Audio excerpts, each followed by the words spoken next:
Hello from Yes Queen channel! Thank you very much for watching our channel.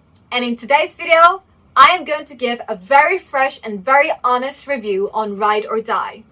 So Ride or Die is a Japanese lesbian movie which is very rare to have in Japan on Netflix.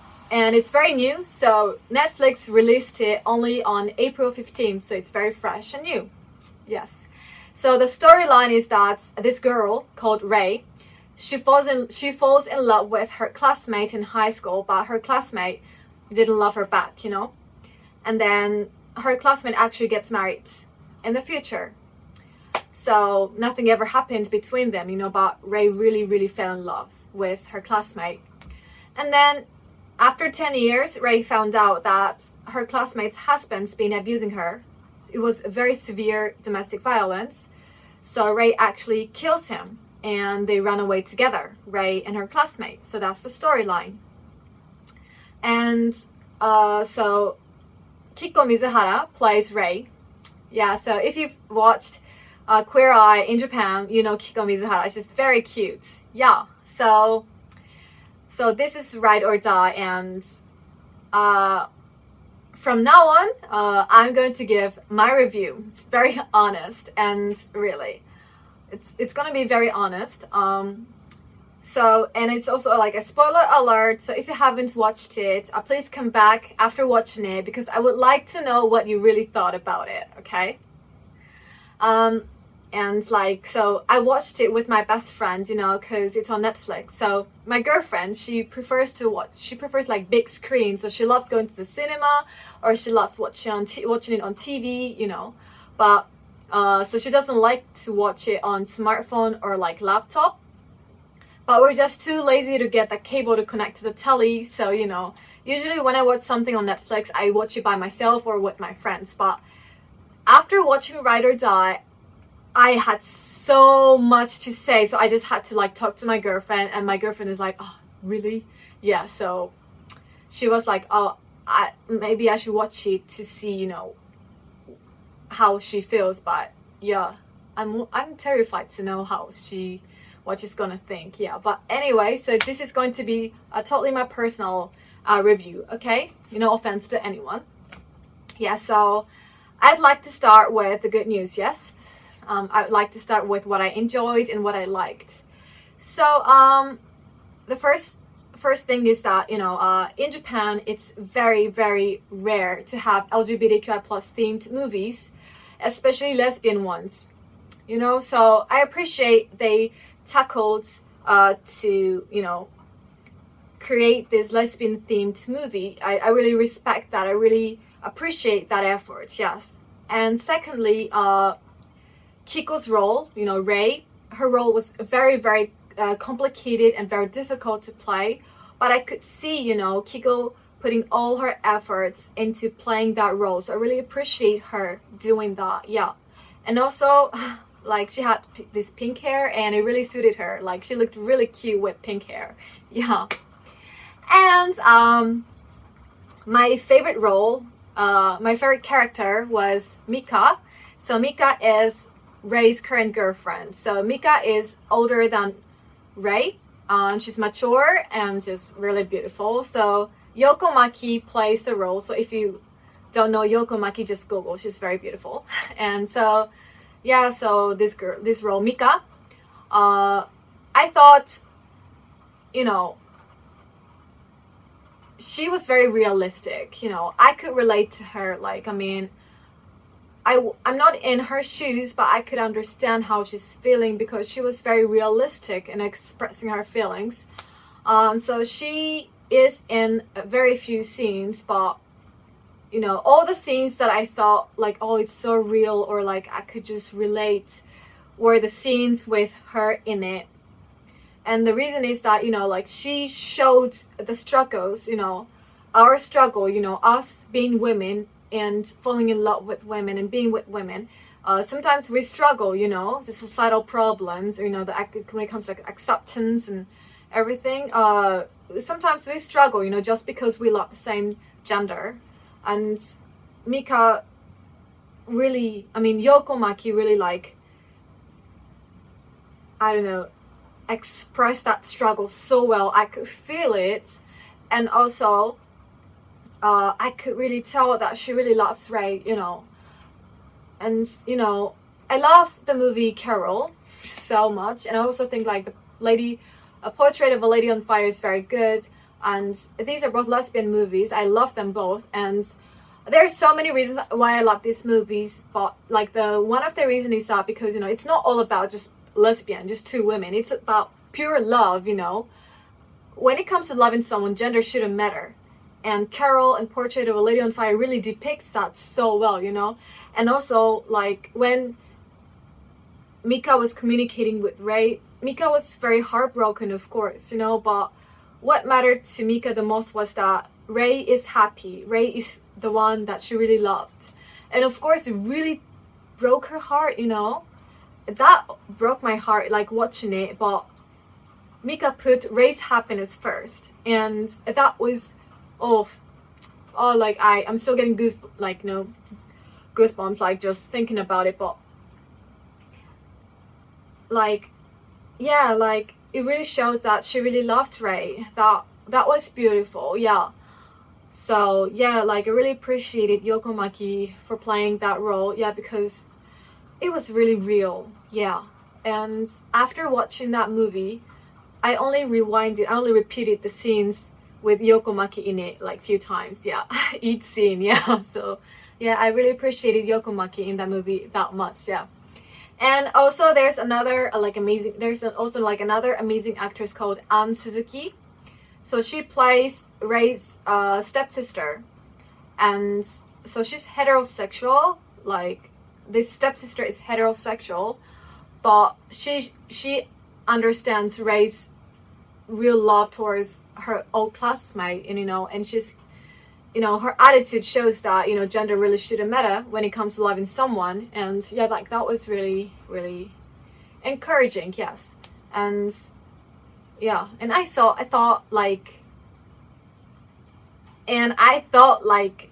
and also like watching these stepsis, I felt like I don't know much about the vibe, but I thought she had the most like lesbian vibe. But yeah, I would like to know what you thought about it. Yeah, so these are what I liked.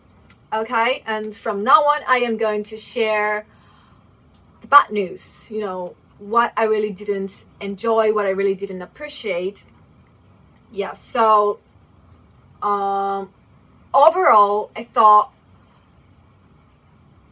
this movie was shot from the male perspective. Like honestly, I really couldn't relate, really. I thought more emotion should be like described, how Nanae actually liked Ray, and how Ray actually like grew her feelings towards Nanae and all. Like I thought should be like there should have been more like emotion, and too much unnecessary sex scenes, really unnecessary and too long. That's what I thought, really. So I'll be specific, okay? So Ray, although she's like a real lesbian, she's not bisexual, she's not pansexual, she's like a lesbian. In the movie she has sex with two men. So the first one is that she has sex with Nanae's husband to kill him. And first of all, Ray is a surgeon, she's very smart, so I wanted her to come up with better options.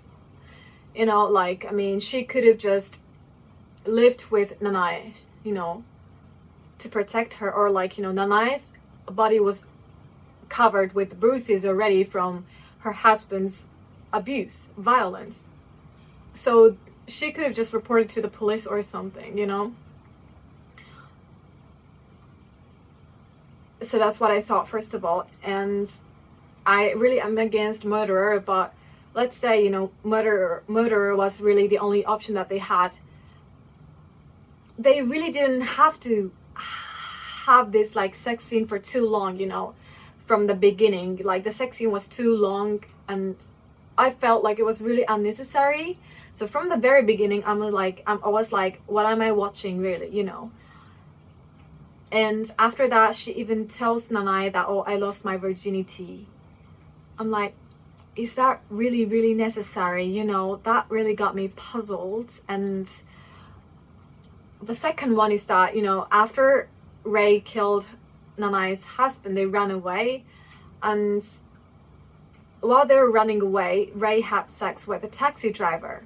And then the taxi driver told Ray and Nanai that he used to abuse his wife and children. That's why he has this restriction order, so he can't see them. So basically he's like Nanai's husband, you know, abusing his family. So why did Ray have sex with this guy? And also especially while you finally got to be with the woman you love, you know? So I felt like we as lesbians were ridiculed, you know. I was like, yo, like, seriously. And I also felt like it's like degrading women, you know, like after having sex with this taxi driver actually gives money to Ray and Ray just receives it. I'm like, really? That's like, I really felt like degrading women. It was like degrading women. Really, yeah. Yeah, so I thought it was like totally unnecessary. Yeah. And like, I mean, there are so many things that got me puzzled. Like, so for example, Mika, Ray's ex-girlfriend. So Mika tells her mom that, you know, oh, actually Ray left her, you know. And then Mika starts apologizing to her mom, saying that, oh, I'm so sorry, I'm 34 and I'm like this and I can't have a child. Like, seriously, why do you make Mika say this thing? You know, like, seriously, I didn't get the point. And also, like, you know, Ray says that she's gonna pay all, like, school fees for Nanai so she can graduate. And Nanai hesitates, right? But then Ray tells her, like, oh, no worries, you know. I mean, the only other option you have left is to sell yourself, right? So why don't you just let me pay for it? And if you can't pay me back in the future, sleep with me. I'm like, it's still like you're also like paying money to sleep with her. That's how I felt. And also, like, she says, like, if you can't pay me back, you have to sleep with me, and if you really want to avoid that, make sure to marry a rich guy. I was like, I mean, I don't know, like, there are so many scenes that I was like, what is going on? What am I watching, you know? And so, yeah, I was really puzzled. Yeah, and so I got worried, actually, you know. I don't want people to think like this is what we're like, you know, this is what a Japanese lesbian couple are like, you know, because me and my girlfriend ain't like that at all, you know, like, really. So that's why, like, I just had to talk to my girlfriend after watching it, because I was like, oh, like, what is going on, you know? So, I mean, overall, like, I really respect that, you know, I had to tackle this theme, you know, because we don't really talk about it in Japan still. So it's very good effort. But there were so many scenes that I got puzzled, and I was like, really, is this like necessary? So yeah, like, to be honest, like, after watching it, I watched Carol again to feel better even, you know. So I don't know, I really thought more emotion should have been, like, described. Yeah, like, too much unnecessary, like, sex scenes. And I really thought, like, this movie came from the male perspective, really. That is my honest impression. Yeah, you know, because I mean, yeah, like, sometimes, you know, when I watch movies, for example, like Portrait of a Lady on Fire, I wish they had more happy endings, but it still depicts, like, real love between two women, you know. These movies are about, you know, oh, gender really shouldn't matter when it comes to loving someone, and it shows how beautiful it is to fall in love with someone. But this movie was really, I just really felt like, oh, I could just tell that this movie was shot by a guy, and it really was. So I don't know. Yeah, so what I really would like to say is that lesbians can be happier, lesbian couples can be happier in more peaceful ways. Yes. So I really would like to know what you all think about this movie. I really do. So if you watched it already, please post your comments on what you thought. I really would like to know. And if you haven't watched it, if you have time, maybe you can watch it and maybe we can exchange our opinion. So yeah, I really would like to know what you all thought about this. So thank you very much for watching our video. If you like the video, please press like, and if you haven't subscribed to our channel, please press subscribe. And if you could share our channel to your friends, we'll be also delighted. So thank you very much, and see you very soon. Bye!